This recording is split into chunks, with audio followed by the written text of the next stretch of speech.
Well, the last time we were all gathered to hear, as you know, it was in Hatley in the graveyard, and I was basically discussing, among other things, the famous Elegy in a Country Graveyard, and I sort of mentioned that, you know, that Romanticism, right, which the author of that poem to some degree commenced, right, was fascinated by ruin, right, in this and declined, the graveyard in short. And here we sort of the motif is maintained, as you see, as this summer refuge, which was former Louis Dudek's, whom I'm going to talk about, is sagging and bubbling a bit. So what I should say is I spoke to Gregory Dudek, the son of Louis, and he asked me, he gave me permission to do this, and he asked me, do you know a good roofer? So I'm not going to ask you whether you need some kittens, right? But I'll ask if you know a good roofer, get in touch with me. Now, this place belonged to Louis Dudek. Now, Louis Dudek was a very interesting guy. He was from Montreal, and he was from the east end of Montreal. You know where all the rail yards are now being turned into vast condo settlements. He was a working class boy of Polish parents in the rail yard, living near the rail yards, and he was sort of bookish as a kid, but not bookish in the sense that somebody like me, middle class or low middle class, would be. He admitted that all he read as a kid, though he read them rapaciously, was sort of kind of, you know, Edgar Rice Burroughs Tarzan novels, you know, and sort of G.A. Henty, the people were popular in those days. But he was obviously a bright kid because he went to the Montreal High School, which I believe has been sort of located many different places in Montreal. It's now near Mcgill. And then he went to Mcgill, and from Mcgill, I think prior to going to Mcgill, he got a job, not in the rail yards, but something, the sort of thing that I would have done, you know, which is, I did a number of jobs, but I won't get off on that one. And then he went to Columbia, right? And he did a PhD in Columbia. And the really interesting thing about Columbia, right, that's New York City, as you know, was that he got to know Ezra Pound, right, who was one of the great, you know, demigods of early 20th century modernist poetry. And the reason why he got to know Ezra Pound was because Ezra Pound at that time was imprisoned in St. Elizabeth's Hospital for insanity, right? But in fact, the story is actually a bit more complex than that. Ezra Pound, who was a very brilliant and very eccentric, and one of the key influences, and still is one of the key influences on contemporary Anglo-American and not just Anglo-American poetry, he had a way of kind of stepping in the wrong direction. He became a propaganda broadcaster in Italy for the fascist regime of Mussolini, right, during the Second World War. He was an anti-capitalist, you know, his poetry was very critical of the system, but he wasn't a left-wing anti-capitalist, he was sort of a right-wing anti-capitalist, right? Anyway, needless to say, the fact that he propagandized for Mussolini did not endear him very much with the Allied forces when they marched into Italy, right? In fact, there's a famous interval where, and I'm talking now more about Pound than Dudek, but it's appropriate, famous interval where after he was captured, Pound was kept in a cage. This is apparently true. Anyway, to make his story short, what happened is some of the major poets and writers in the United States and Canada, Dudek being one of them, T.S. Eliot in England, others, right, got together and convinced the U.S. government that this was a great genius and that he wasn't a fascist, he was a nutbar, right? And that's how they got him into St. Elizabeth's Hospital in New York, where he didn't exactly live like a penned canary. Apparently he could go in and out all the time he wanted, and he had all sorts of literary guests meeting him, including Louis Dudek, and Louis Dudek became his secretary, you know. And in fact, there's a book published, which published by the press that I took over a little later, called DK, Some Letters, Dudek, Some Letters of Ezra Pound. And it's a collection of Pound's rather eccentric letters. Unfortunately, I couldn't find my copies anyway. So that's how Dudek met Pound, and Dudek was deeply influenced by Pound. That's the key thing, you see. Now, I don't know, has anybody tried to read the Cantos of Ezra Pound? No, well, the Cantos, you know, I mean, let's put it this way. They would make an excellent doorstop, you see. They're tremendous, right? And what they are is they're kind of Pound going on about culture, right? Pound was a culture critic, right? He really, capitalism essentially, you know, was his bugbear, and you know he had this extraordinary sort of tremulo voice, right? He looked great, you know. Pound had sort of a wrinkled face. He looked like a prune, you know, but he had a hawk nose, and his hair sort of stuck out like he stuck his finger in an electric wall socket, you know. And he would go on, wonderful reader. You can get the LPs, Yozora, Yozora, Yozora, and a wonderful reader, right? Anyway, Dudek was obviously influenced by him. Pound's Cantos is an immensely long kind of intellectual and cultural critique of Western society. And that's where Dudek comes into this thing, you see. Dudek basically, number one, he was a working class boy, right? So though he didn't like romantic poetry, he didn't want all that purple stuff with rhymes and meters. That was gone, right? So, you know, that went with Impressionist painting, right? He was in the age of sort of, you know, Picasso and, you know, the modernist abstractionists. What he liked is he basically liked, as did Pound, is he liked kind of something which to some degree articulated, you know, the message, if you want to call it the message, in a contemporary language, right? A heightened contemporary language. Plain song, you might call it. And Dudek also liked, he didn't want a story. He didn't want a poem that tell you a story, you know. He thought stories were like constructions, right? What he wanted was something which was, remember, this was the age of the rise of psychology and the rise of sort of the examination of the operation of the human mind. He wanted something which was associative, right? So as did Pound, so he wouldn't write his poetry 100 pages in terms of sort of kind of like, you know, any sort of, you know, dramatic cause and effect situation. He associated between different subjects. So that was revolutionary. That was modern. You get some of that in Eliot's The Wasteland too, though there is some narrative in The Wasteland. So that, and remember, this is Canada, right? So I mean, he comes back from Columbia, Dudek does, and Canada is like, it's not in the Dark Ages, it's in the 1880s, right? So, you know, it's kind of, you know, people are still sort of poets, you know, and they're sort of, you know, holding forth, you know, about the eagles on yonder crag and that sort of stuff, right? Romantic, highly romantic stuff. So Dudek became, albeit belatedly, part of the modernist movement, right, in Canada, along with a number of other individuals. Irving Layton was another one of them, right? You can see how Irving Layton wouldn't want to talk about the eagles on the crag. You know, he always talked about sex and all that sort of stuff.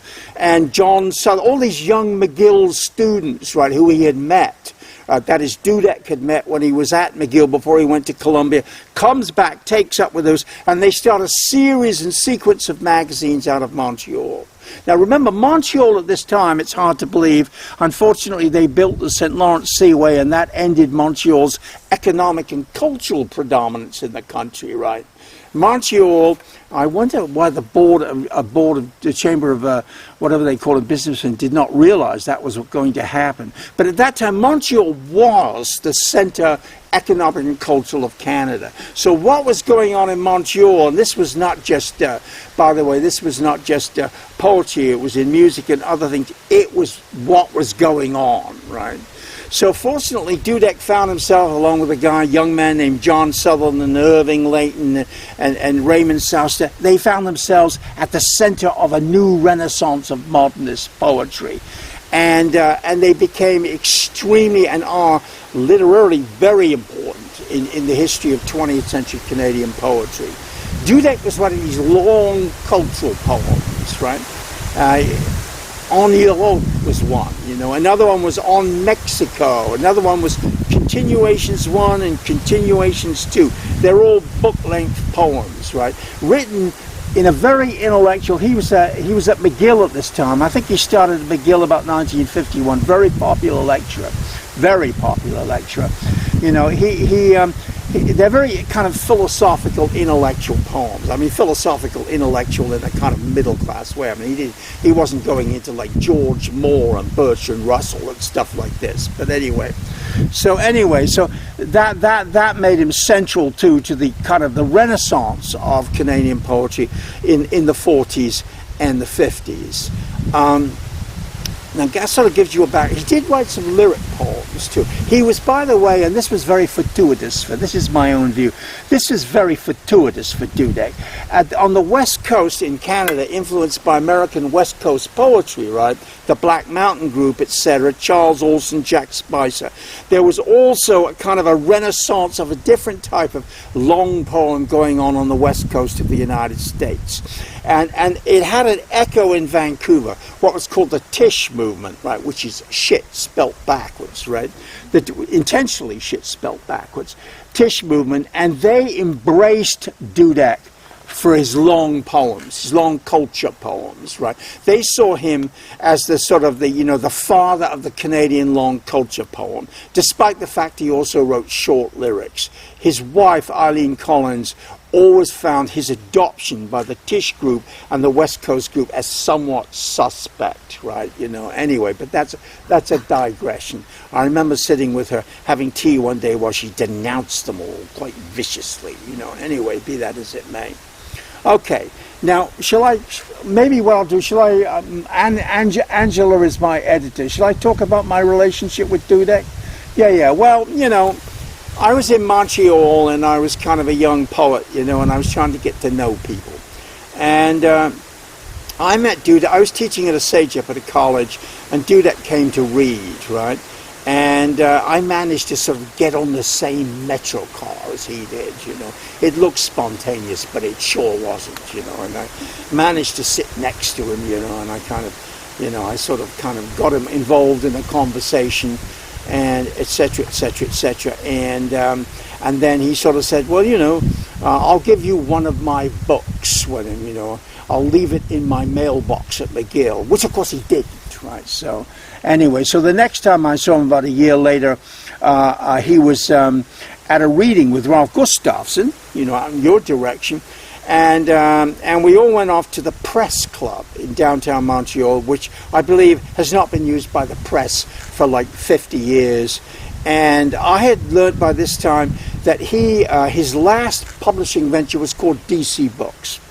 And he'd stopped publishing that possibly in the late 1980s. And I asked him what was going on with DC Books, right?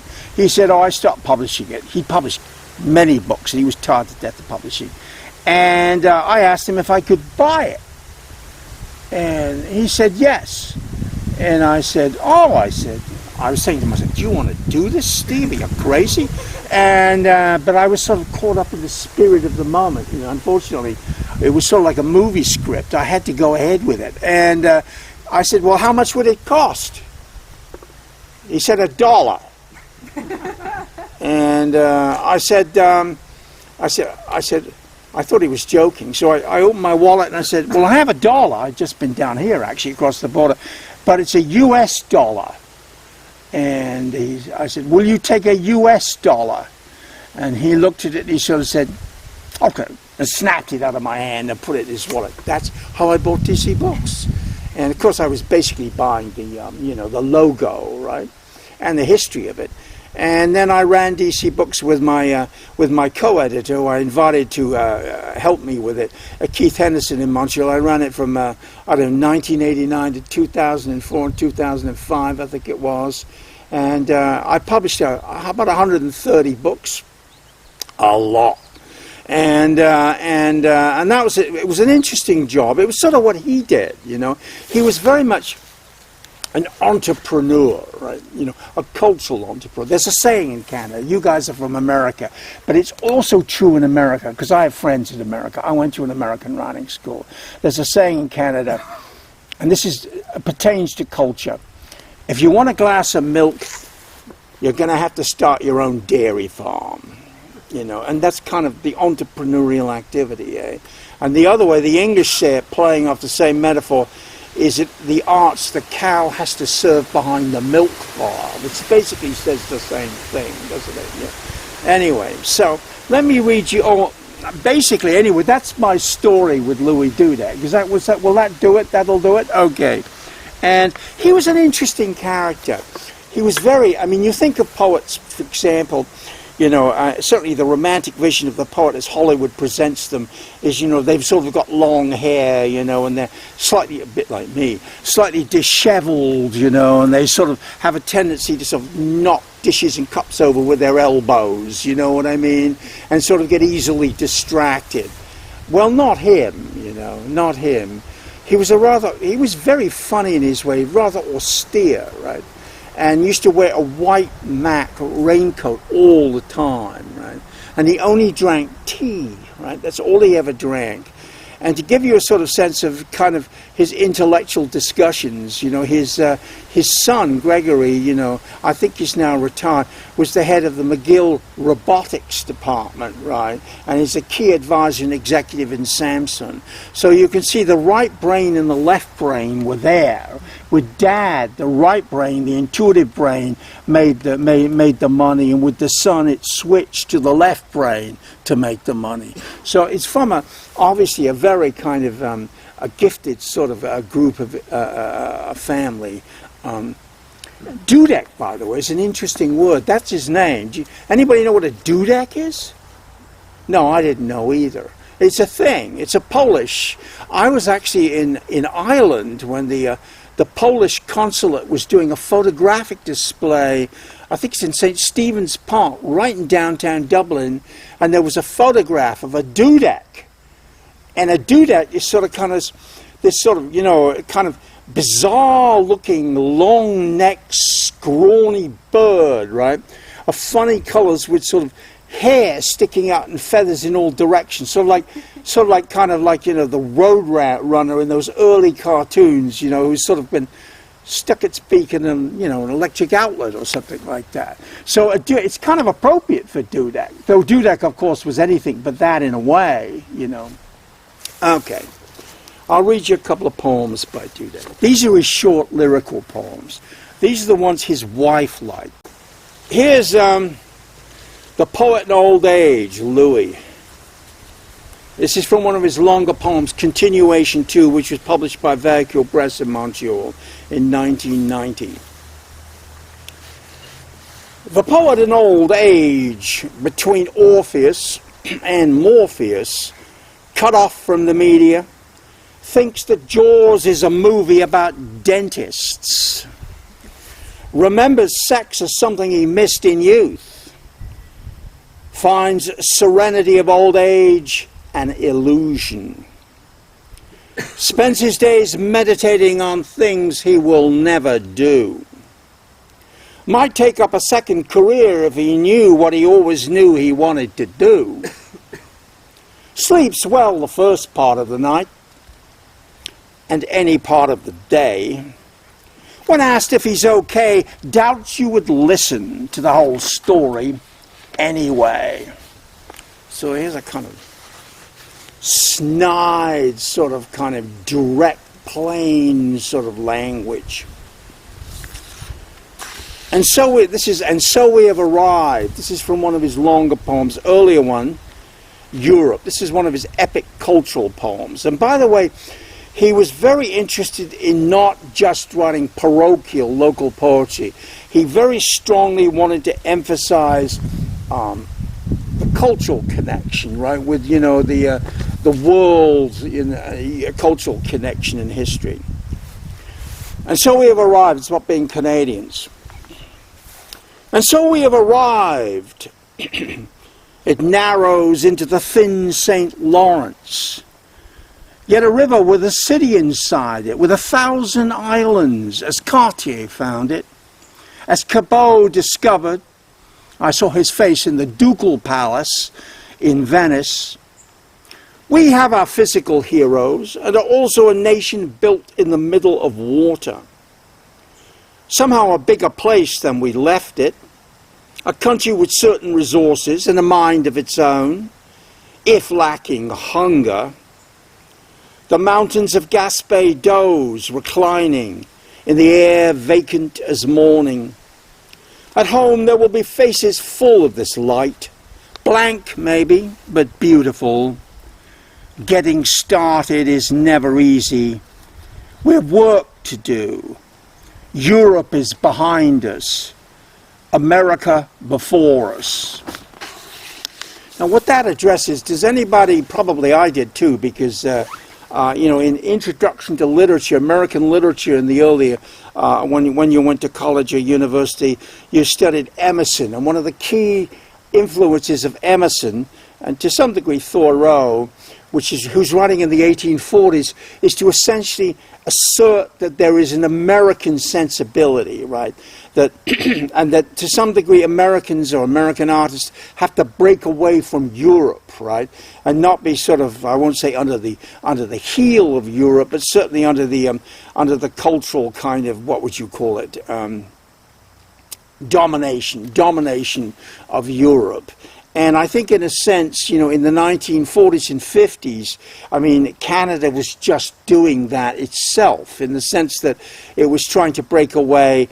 Canada, if you read the newspapers of the 1930s and 1940s in Canada, there's all these references to England all the time, right? There's this kind of very strong English connection. And he's arguing you should break away from that. The irony, of course, is that the cultural connection with England was broken away from, but it was replaced by the cultural connection with the United States, right?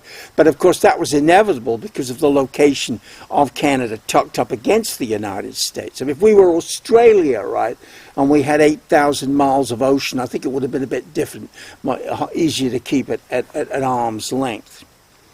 Okay, here's Early Morning. This is from The Caged Tiger, a little later. Something that never was, that now is, and that again will not be, of which I am the observer. He's talking about what he's seeing in front of him in the morning. Something that never was, that now is, and that again will not be, of which I am the observer, who will also not be, but who observes as from an eternity of no time, the moment now. The salesman who made a deal, the young woman who paid him, the red-lipped college girls, bold, a bit shy, the counter girls on a coffee break, the macho men, all milling about unconscious of one another, unconscious of the hand of time, that makes all things vanish, all fade, all suffer change. And they live today as if they live forever, when they are here for only a day. And I observe, and I am like them, for only a day. So the brevity of life, and I'll read you one more. Now this is kind of. Do you remember your Walt Whitman? Remember your Walt Whitman? Well, Walt Whitman, he's constantly in his Song of My Sing, he's sort of identifying with his audience. It's kind of the American, well, of course, he established the American sensibility of the mid-19th century, This is for you, my Americans, I am an American too. This sort of embracing, exclusive quality of Walt Whitman. about which D.H. Lawrence in his essays on American literature said, as far as Walt Whitman's friendliness and exclusiveness is concerned, I personally wouldn't touch my neighbor unless I was forced to with a 6-foot pole. Right? So anyway, so obviously Lawrence was of a completely different opinion. But this echoes Whitman and Whitman's exclusiveness. For you,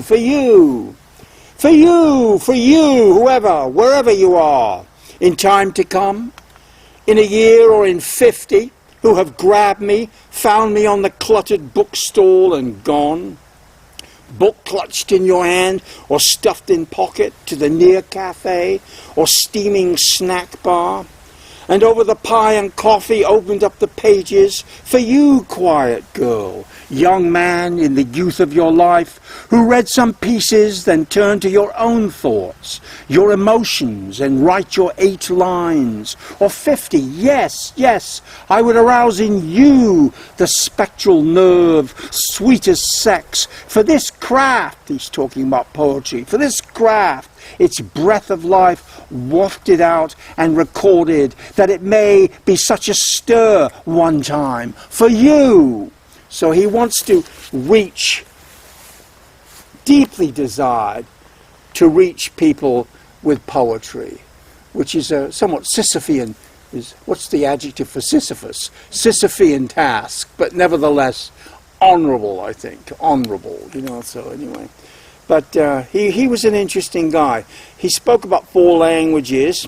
He wrote, this is a book I published by him. He wrote on early Greek Socratics, early Greek Socratic theory, right? He was a major contributor in Canadian literary criticism to the books. I believe he did play the piano, classical music. He was a very bright guy, intimidatingly bright, Yeah. Anyway, so I bring you Louis, and hopefully, perhaps Louis's ghost would be, if it was here, he would be standing on the corner there, somewhat gaunt, in his white raincoat, I think, And he would he had a long nose, Polish nose, and narrow eyes, and he had this kind of slightly wry and sardonic look on his face. That's what he did, and he would be there now. Maybe he is there now. I hope so, Louis. Thanks for coming.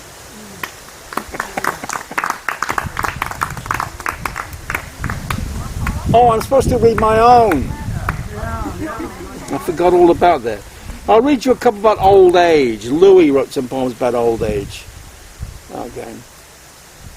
I was in North Hal. This one was published, and I should give this a boost.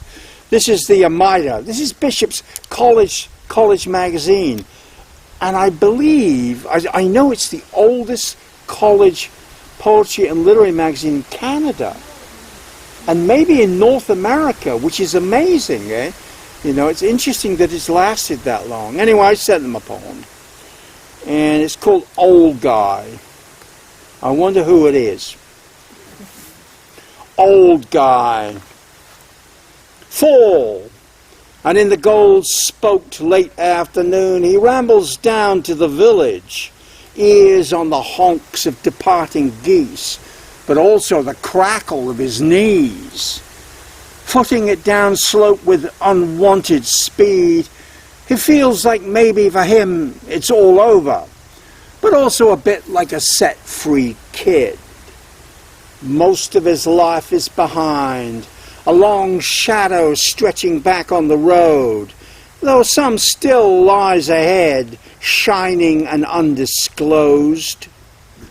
Up towards him climbs the local country school bus, yellow and granddaddy-ish, same old design, as if in 60 years less than you think have changed. He considers waving, taking a try at talking his way aboard, as if to start the whole shebang over. Begins to raise his hand, then remembers the kids are finished for the day and about to get off, not on. It'd just be giving an old guy a helping ride back to where he belonged.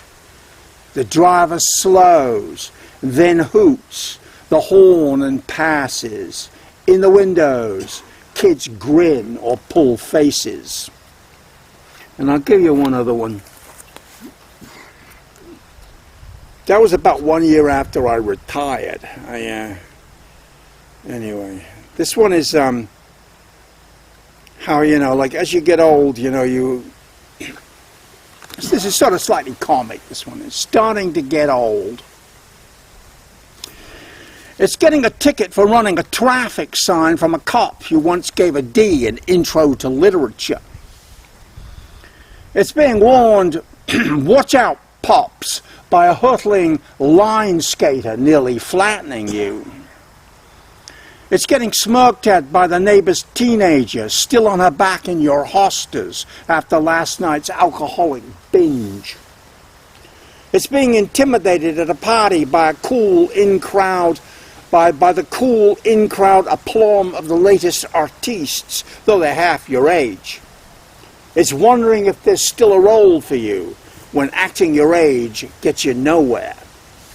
Anyway, a bit down, don't you think? But I should write about being young. Anyway, I don't have any poems about being young. Not in my, anyway.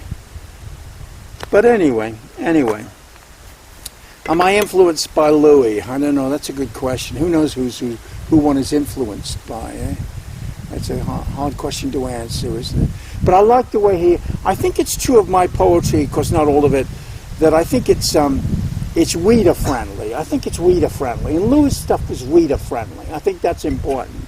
And obviously the audience for poetry is not great, so it's probably not a good idea to to test their attention past a certain point, I would think. Yeah, I've learned that the hard way. Yeah. Anyway. I will not be answering any more questions about my personal life. Okay. Thanks for coming. Wow. Thank you, Steve. Thank you. I had a question. Yeah. You talked about Dudek being in Columbia in the early 40s. What comes to mind is like Kerouac and Ginsberg. I know. And people That's like exactly that. true. That's where Kerouac were in the 40s. Ginsberg was at Columbia too, wasn't Yeah, he? I never heard him ever mention either of them. I guess Columbia's a big place. It is a big place. I had a friend who taught at Columbia. Yeah, no. I never ever asked it. It's a very interesting question, isn't it? Because that's exactly where they were. And that's where, to some degree, the beat movement was born at Columbia, wasn't it? And I think Ginsberg's father, Louis Ginsberg, may have been a Columbia graduate, too. I'm not sure about that. Yeah. Anyway. I have a question, too. Yeah. Do you have a favorite book of poetry? Do I have what? A favorite book of poems that you would advise someone to read? I have many favorite books of poems. That's the problem. I tell you who I really like in the United States. I like a lot of American poets. I mean, there are a lot of really brilliant American poets, and there are a lot of brilliant Canadian poets, but even more, just because of population, brilliant American poets. But one I always liked was James Wright, W-R-I-G-H-T, James Wright, because he's dead. Unfortunately, he died of a cancer of the jaw. But his imagery is just stunning. I thought I would sort of read his poems. He would just knock me off my chair. His imagery did. James Wright, yeah. And there's another. Well, there are many others, but I like some of Theodore Roethke too. Roethke, and I also like. He's a high formalist. It's very kind of structured, but I liked a lot of Richard Wilbur too. I thought, who's kind of, but I also like Ginsberg. I mean, his Kaddish is absolutely brilliant, isn't it? What about women poets? Women poets. Well, I mean, Denise Levertov, American women's poets. I think Maxine Kuhlman is absolutely brilliant. There's the one, who's the one who just won the Nobel Prize? What's her name? And Carson. No, not Ann Carson. The one, I always get her name confused with several other people. She's from Vermont. Yeah, she's in Vermont. Oh, that's Adrian Rich, isn't it? Adrian Rich? No, but I like her too. No, the one, we don't even know who just won the Nobel Prize. Louise Gluck. G-L-U-C-K, Louise Gluck. Yeah. Charismatic and beautiful too, you know, I kind of, it helps to be charismatic and beautiful, if you notice that, or handsome. Yeah, I know. But there's some good Canadian ones, there's a lot of poets, you know. I once read the statistic, it's appalling. I went to an American creative writing school and I read about 10 years ago that there are 80,000 graduates in the United States of creative writing schools walking the streets. Can you imagine? 80,000! You know, as if there were like thousands of jobs and things. Good Lord, you know. It's probably true also of things like sort of, you know, trained classical musicians too, though, you know. But how many of them actually manage to work, I have no idea, you know. Most poets teach, though.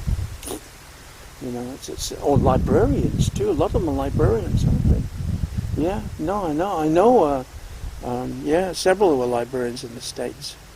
Yeah. Anyway. I wanted to mention for our audience that a lot of the books that Steve was talking about, the DC books and a number of books by Dudek, we have copies in the Lennoxville They're in the library. library. Thanks to Steve, who gave us a pretty complete run of the Yeah. books. Of course, then there's a relationship between Irving Lincoln and Leon Dudek, not Leon Dudek and Louis Dudek, and then there's Leonard Cohen, you know.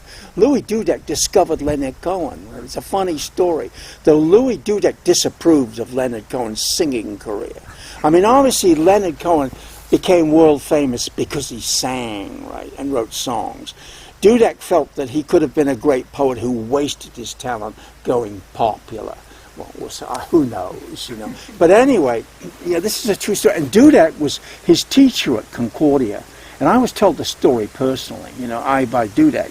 And not at Concordia, at Mcgill. It was in his literature class. I don't know if it was an intro. I think it was an intro to lit class. I'm not sure. And apparently the young Leonard Cohen brought Louis Dudek, his teacher, his professor, a sheaf of poems, right? And asked him if he would read it. And Dudek, you know, Dudek was very supportive. Sure, said Dudek, you know. Dudek read it. Cohen came back, and Cohen said, you know, presumably somewhat tremulously, what did you think of it? And from the account I got my own phrasing, right? Dudek's response, well, I enjoyed reading it, but, you know, I think you can do better. I think these are mostly, how to put it, masturbatory exercises or something like that. That was the gist of what Dudek said, right? And Cohen asked for advice, and essentially Dudek, he went away, and much to Dudek's surprise, he came back with the more revised, and Dudek was deeply impressed, right? How well they were revised. So I think this must have been after the class or something, I don't know, you know. Dudek said, apparently they were in a classroom, and Dudek said, kneel. And Cohen knelt in front of them. I know Cohen must have been about 19 or 21. And Dudek took one of these pointers they used to use on blackboards and touched him on both shoulders and said, you are now a Canadian poet. It's a true story.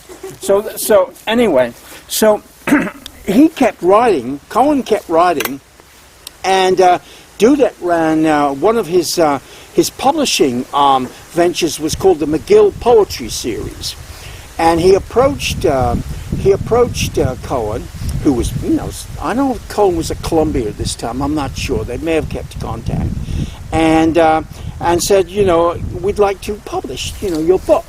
It was going to be called Let Us Compare Mythology, is Cohen's first book. And needless to say, Cohen was kind of dazzled by this. And then Dudek broke the news that he would have to pay for it himself. You know, there was no money in poetry. So Cohen, that was okay with Cohen. Cohen was from a very wealthy background. And anyway, so, Cohen said, I'll prepare the book. And he was given a deadline to prepare the book, right? And this is the story I got. So I don't know, this is what I heard. So anyway, so the time rolled around, and Dudek came to Cohen and sort of said, is your manuscript ready? Yes, said Cohen. And because we need the manuscript, because we have to design it, and we have to set it, and we have to get the whole thing ready. And Cohen's response, don't worry, I've already done all that. That's how proactive he was. So Cohen's book was essentially published, right? And it made a bit of a splash. But it made a big splash a little later on, because what happened is that this book, in those days, the books were essentially distributed through independent bookstores, whatever chain retailers there were. We're talking about the 50s. There were no chain retailers to speak of, Kohl's, I think. Essentially through mail, right, and subscription, Eileen Collins and Dudek would sit down and sort of write letters to their book, the bookstore, independent bookstores they knew, and that's how it got distributed. So the story goes, and I don't know where I got this from, I may have got it from Dudek too, so don't quote me, or quote me with a kind of, say we don't know, The story goes that Cohen, who, by the way, was quite charismatic, there's no doubt about it, As a young man, he was extremely good-looking and charismatic, so that obviously helped, He went to Toronto. Cohen went to Toronto, and he went to a publishing party, and he met Jack McClellan, right? Jack McClellan at that time had just inherited his father's press, McClellan and Stewart, which was the sort of, the fanciest, the most sober, the most respected literary press in Canada, to the degree there's ever been one. Okay. And he sat next to, he got to sit next to Jack McClellan and started talking to Jack McClellan. And Jack McClellan asked him, what did he do? Right? And Cohen sort of said, well, I write poetry, right? And Jack McClellan, said Jack McClellan, who was not that much older than Cohen at that time, probably 10 years, and says, well, have you had anything published? And Leonard Cohen said, oh, yeah, I have a book out, And McClellan said, well, what's it called? What did I describe the mythologies? Where are my notes? I'm getting senile. Let us compare mythologies. And, how is it doing? It's doing very well, said Cohen. Oh, Jack McClellan said, then send me a copy. So what happened, so goes the story, is that he sent him, Cohen sent Jack McClellan a copy. But apparently the story goes, believe it or not, that Cohen visited all the bookstores between Toronto and Montreal where the book had been distributed and bought the book off the shelf. That's what I was told. Maybe I'm wrong with the story, that's what I was told.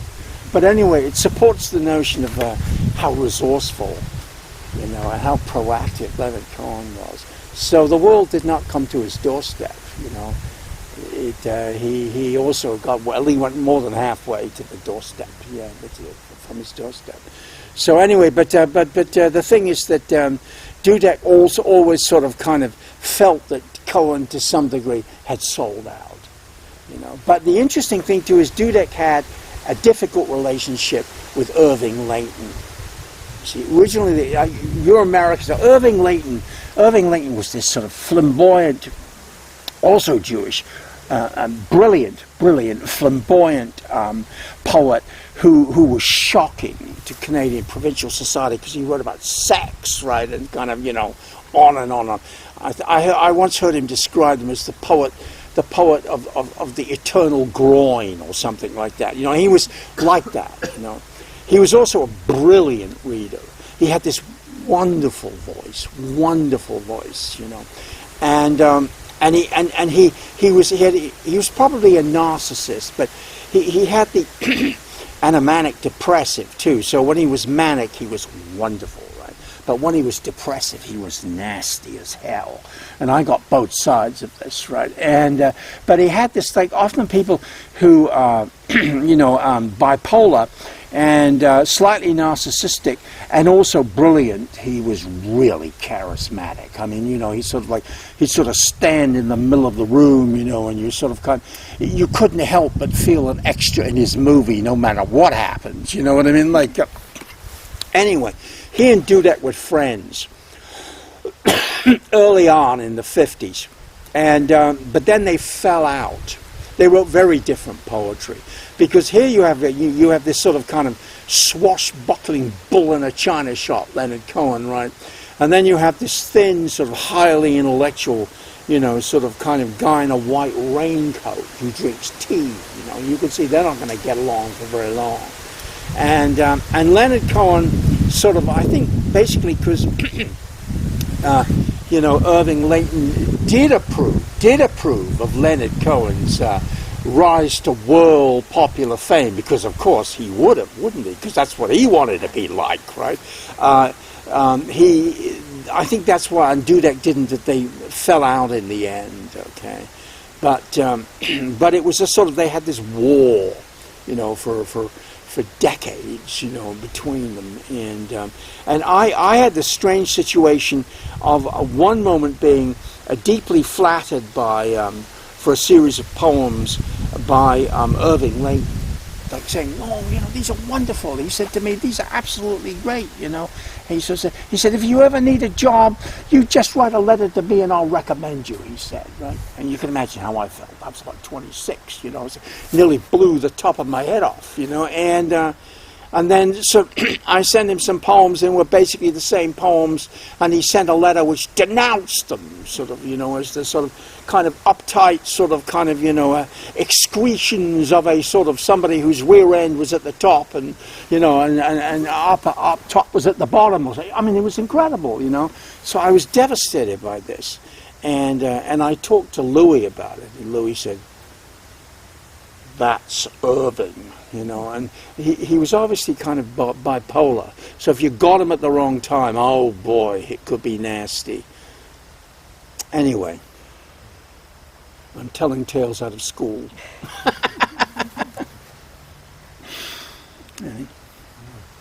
I want to join you now. Somebody else sit up front. Thank you, Steve. Thank you.